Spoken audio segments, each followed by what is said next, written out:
चा विचार केला तर तुमच्या लक्षात येईल हे गरजेचं आहे.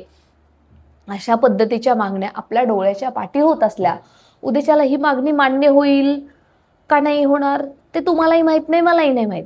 परंतु जो वाढून मिळणार होतं ना, अट रद्द होणार होती ना, आता याच्यावरती जेव्हा आम्ही अहवाल मागतोय ना, तेव्हा तिथून आम्हाला सांगतात की ऑलरेडी अशा मागण्या येतात आहे, मग आम्ही वाढवून का द्यावेत. याचा अर्थ शिक्षक भरतीमध्ये प्रत्येकाचा इंटरेस्ट वेगवेगळा आहे. कुणाच्या विषयाच्या जागा यायला पाहिजेत, कुणाच्या कॅटेगरीच्या जागा यायला पाहिजेत, कुणाच्या वर्गाच्या जागा यायला पाहिजेत. प्रत्येकाचं जरी वेगवेगळं असलं तरी पसंतीक्रम ही एक कॉमन आहे की सर्वांना अनलिमिटेड हवेत. कारण ऑलरेडी 1.1 भरती आहे. दुसरी गोष्ट 2022च्या शिक्षण सेवकांना ऑलरेडी 25 मध्ये संधी दिलेली आहे. बघा किती किती गोंधळ ऑलरेडी वाढवून ठेवलेला आहे. एवढं सगळं असताना आता ही भरती टप्प्यामध्ये होते, रोज नवीन GR येतात आहे, त्याच्यामध्ये अजून बदल होतात आहे, अजून पुढे येऊन काय वाढून ठेवले आपल्याला माहित नाही. पण जे आपल्या समोर आहे, जे चुकीचं दिसतंय त्याच्या विरुद्ध बोललं तर इतिहास विसरणारी माणसं इतिहास घडवूच शकत नाहीत. हा एक इतिहास आहे. पवित्र पोर्टल शिक्षक भरती 2017, 2022 आणि 2025 इतिहास आपल्या समोर आहे आणि त्याचे तुम्ही सर्वजण साक्षीदार आहात. भरतीला उशीर होतो, भरती वेळेवरती होत नाही, भरती इन्फ्लुएन्सरनुसार चालते, भरतीमध्ये बरेच गडबड असते, असे बरेच फक्त घरामध्ये बसून कमेंटमध्ये लिहिणारे, व्हॉट्सअप युनिव्हर्सिटीमध्ये 12 तास नव्हे 24 तास टाइमपास करणारे फक्त बोलतात, जिंकतात ते जे मैदानात उतरतात. मित्रांनो, आज पवित्र पोर्टल शिक्षक भरती अंतर्गत पसंतीक्रम ही अट लादण्यात आली. अर्थातच ती लादण्यात आली 20 जानेवारीचा जो GR आला आणि पाहिलं आपण की पसंतीक्रम 50च अलाउड झाले. बरं, ते पसंतीक्रम वाढायला हवेत, अनलिमिटेड व्हायला हवेत, याच्यासाठी मंत्रालयात जाऊन पत्र काढून आयुक्त कार्यालयाकडे शिवनिटी फाउंडेशनच्या टीमनं मी स्वतः अहवाल मागवला आणि त्याच्यावरती पॉझिटिव्ह रिप्लाय सुद्धा आला. इथपर्यंतचा प्रवास आत्तापर्यंत तुमच्याकडे आहे. पण तुम्ही थंबनेल पाहिलं असेल, अगदी 15च प्रेफरन्स द्या अशी मागणी काही टीमने आयुक्त कार्यालयामध्ये जाऊन केली. या अगोदर सुद्धा आपण सांगितलं होतं मंत्रालयामध्ये 25 प्रेफरन्स द्या अशी मागणी टीमने जाऊन केलेली आहे. आता हे अजब गजब मागण्या का होतात आहे आणि कोणाची मागणी मान्य होईल याच्यासाठी व्हिडिओ शेवटपर्यंत पहा. जर तुम्ही शिक्षक भरती 2025ची वाट पाहत असाल आणि जरी पाहत नसाल तरी सुद्धा शिक्षक म्हणून, विद्यार्थी म्हणून, पालक म्हणून हे तुम्हाला कळायला हवं की नक्की घोडं पेंड खातंय कुठे.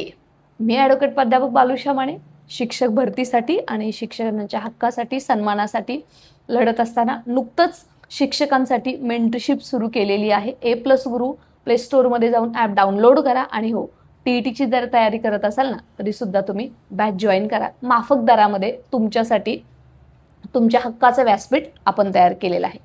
मित्रांनो, 15च पसंतीक्रम द्या अशी मागणी केलेली आहे आयुक्त कार्यालयामध्ये. वाट काय पाहताय, व्हिडिओ काय पाहताय, चला उठा, बघा नक्की चाललंय काय.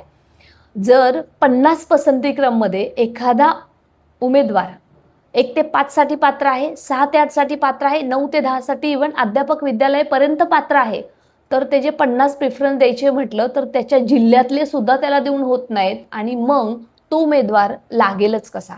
बरं, 50 पसंतीक्रम द्या ही मागणी ऑलरेडी आंदोलनातूनच करण्यात आली. ते झाल्यावरती ती मागणी मान्य झाली, धन्यवाद लेटर सुद्धा देण्यात आलं. एवढं सगळं हे झालं कारण आपण फक्त घरामधून फक्त मेसेज खेळत बसलो, बाकी आपल्याला काही जास्त पडलेलं नाही. त्याच्यानंतर पसंतीक्रमचा जेव्हा GR आला त्यानंतर आम्हाला हे सगळं पाठीमागचं काळं वेळं कळलं. मंत्रालयामध्ये जाऊन 2दा लेटर दिलं आणि 2दा त्याच्यावरती आयुक्त कार्यालयातून अहवाल मागवला की पसंतीक्रम ही अट रद्द करून पसंतीक्रम वाढवा, अनलिमिटेड करा. त्याच्यातून रिप्लाय येणारच होता. परंतु आता जे धक्कादायक वास्तव आलेलं आहे ते म्हणजे या अगोदर मी तुमच्यापर्यंत सांगितलेलंच आहे की 25 पसंतीक्रमाची मागणी झाली. तेव्हा सुद्धा आम्ही सांगितलं होतं सर 25 पसंतीक्रम कसेच जस्टिस देऊ शकत नाहीत किंवा त्या उमेदवाराला न्याय मिळेल, त्यामुळे तुम्ही 25 कडे जाऊ नका. प्रत्येक उमेदवाराला 100 तरी प्रेफरन्स आले पाहिजेत प्रत्येक गटासाठी. 1 ते 5 साठी 100, 6 ते 8 साठी 100, 9 ते 12 साठी 100 अशी देण्यात यावेत अशी आम्ही मागणी केली. त्याच्यावरती सकारात्मक कार्यवाही होत असतानाच आयुक्त कार्यालयामध्ये अशा लोकांनी जाऊन मागणी केली की फक्त 15च प्रेफरन्स द्या. तुम्हाला काय वाटतं, ते 2 डिजिटवाले असतील की 3 डिजिटवाले असतील? प्रश्न डिजिटचा नाही आहे, प्रश्न कोण असतील हा नाही आहे, प्रश्न मानसिकतेचा आहे. म्हणजे उमेदवार वर्षानुवर्षे शिक्षक भरतीची वाट पाहतात, ना नोकरी मिळते, ना भाकरी मिळते, ना छोकरी मिळते. अशा कंडिशनमध्ये, अशा टेन्शनमध्ये वाट पाहतात की मेरा नंबर कब आएगा. आणि जेव्हा त्यांच्या तोंडाशी घास आलेला असतो तेव्हा असा कोणी तर घास हिरावून घेतो. हे अतिशय चुकीचं चाललेलं आहे. अशा प्रकारच्या अजब गजब मागण्या होताना दिसतात आहे. तुम्ही काय करताय, फक्त घरातून वाट पाहताय की मॅडम कधी अनलिमिटेड होतात आहे, मॅडम अनलिमिटेड प्रिफरन्स पाहिजेत. मित्रांनो, विचार करा. आंदोलन होत आहे पुण्यामध्ये, मुंबईमध्ये, सहभागी व्हा. तुमच्यासाठी कोणतर काहीतरी करतंय ना, म्हणून तुम्ही फार लकी आहात हे समजा. प्राध्यापक भरती, शिक्षकेतर कर्मचारी भरती, कुठलीही भरती घ्या, कुठंही व्यवस्थित सध्या सुरळीत चाललेलं नाहीये. म्हणून सर्व उमेदवार सध्या शिक्षक भरतीकडे का वळतात आहे? त्याचं कारणच असं आहे की इथंच फक्त शाश्वती मिळते, ती गोरगरिबांच्या पोरांना नोकरी मिळण्याची. आणि त्याच्यामध्ये सुद्धा अशा पद्धतीने 15च प्रिफरन्स द्या. म्हणजे 15 प्रिफरन्स द्या म्हणजे त्याचा 180 मार्क्स त्याला असू द्या, 160 असू द्या, नाहीतर 120 असू द्या, तिथं त्याचा परफेक्ट कार्यक्रम होतोय. म्हणजे थोडक्यात काय, ज्यांना कमी मार्क्स आहेत ते अशा प्रकारच्या मागण्या करतात. बरं, कमी म्हणजे किती? ऑलरेडी जे 70-80 पर्यंत आहेत ते सुद्धा पोर्टल भरतीमध्ये लागू शकतात. मग ही मागणी कोण करतंय तेच आपल्याला शोधून काढायचंय आणि त्याच्यासाठीच आपल्याला मैदानात उतरायचंय. मित्रांनो, आंदोलन कोण करतंय, कशासाठी करतंय, काय करतंय हे महत्त्वाचं नसून कोण तरी तुमच्यासाठी करते त्यासाठी तुम्हाला सहभागी होणं गरजेचं आहे. ते म्हणजे अशा एजिटेशनमध्ये, अशा आंदोलनामध्ये. कारण आपल्याला नोकरी हवी आहे. उद्या कुणाला काय पाहिजे, कोण काय करते याच्याशी आपलं काही देणं घेणं नसलं तरी सुद्धा चौकस बुद्धी आणि व्यवस्थित जर तुम्ही याचा विचार केला तर तुमच्या लक्षात येईल हे गरजेचं आहे. शिक्षक भरती इन होईपर्यंत हा जो प्रवास आहे तो खूप वेदनादायी जरी असला तरी झाल्यावरती सुद्धा शिक्षण सेवकाची जी अट आहे ती सुद्धा खूप जाचक आहे. तुटपुंजा पगारात ना भागतंय, ना जगता येते, ना मरता येते, अशी कंडिशन आज असली ना तरी सुद्धा इथून पुढे असणार आहे. त्यांचं मानधन वाढलं पाहिजे, याच्यासाठी मागणी व्हायला पाहिजे. पसंतीक्रम वाढले पाहिजेत, याच्यासाठी मागणी व्हायला पाहिजे. 2022च्या शिक्षण सेवकांना जरी शिक्षक भरती 2025 मध्ये संधी दिली तरी सुद्धा त्याच जागा याच भरतीमध्ये भरल्या पाहिजेत, ही मागणी व्हायला पाहिजे. पवित्र पोर्टल अंतर्गत वेटिंग लिस्ट लावा, ही मागणी व्हायला पाहिजे. बरं, ज्या आस्थापना पोर्टलवरती अजून जागा दिल्या नाही आहेत त्यांनी जागा द्या, अन्यथा त्यांचे पगार बंद करा, ही मागणी व्हायला पाहिजे. काही जिल्ह्यासाठी फक्त पसंतीक्रम 4 जिल्ह्यासाठी, कोल्हापूर, रत्नागिरी, कोकणातील जिल्ह्यासाठी वेगळा पॅटर्न आणि बाकीच्या जिल्ह्यांनी मांजरं मारलेत का हो? त्यांना नकोय का संच मान्यता अटमध्ये शिथिलता? त्याच्यासाठी मागणी व्हायला पाहिजे. ऑथेंटिक मागण्या आहेत, ज्या विषय शिक्षकांच्या जागा येत नाहीत पोर्टलला, ते येण्यासाठी मागणी व्हायला पाहिजे.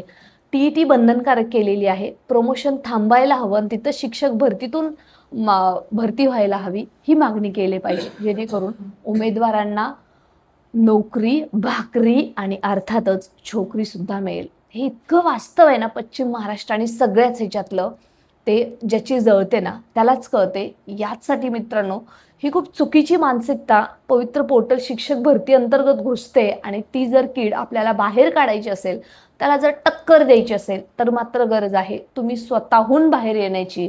पोर्टल शिक्षक भरती अंतर्गत 15 जून 2026 पर्यंत जॉईनिंग लेटर पहिल्या टप्प्यातल्या उमेदवारांना मिळेल. पण बाकीच्यांचं काय? त्यांचा टप्पा तर होईल का? आज प्रत्येकजण इंग्लिश मीडियम असेल, मराठी माध्यम असेल, बाकी कुठलाही विषय घेऊन आज कोर्टात जाते, आज आयुक्त कार्यालयात जाते, मंत्रालयात जाते आणि त्याच्या पद्धतीने त्यांच्या मागण्या मान्य होतात. मग बाकीच्यांनी घरात बसलेल्यांनी वाटच बघायची असेल तर वाटच बघा, तारीख पे तारीख मिलती रहेगी, पर कुछ नहीं होगा जब तक आपको खुद को नहीं लगेगा कि मुझे लढना है, ये मेरा लढा है, ये मेरी लढाई है आणि मला जिंकायचं आहे.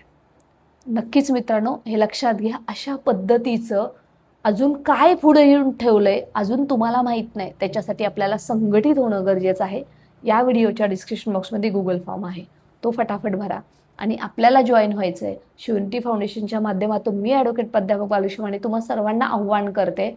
एक विनंतीपूर्वक आव्हान करते की आता तरी जागे व्हा. उद्या 15 प्रेफरन्स होऊ दे नाहीतर 100 होऊ दे, परंतु नवनवीन जी आर आले आणि नवनवीन नियम आले तर मात्र तुमच्या हातात तोंडाशी आलेला घास उद्या कोणीतरी घेऊन जाईल. याचं काय करणार आहात? मग जागा किती येऊ द्यात, फायदा काय जर त्या तुमच्या कामाच्या नसतील. तुम्हाला काय वाटतं? कमेंट सेक्शनमध्ये नक्की लिहा. आपलं व्हॉट्सअप टेलिग्राम जॉईन करा. या व्हिडिओच्या डिस्क्रिप्शन बॉक्समध्ये लिंक आहे. आणि अशाच ऑथेंटिक माहितीसाठी मित्रांनो, स्टे कनेक्टेड.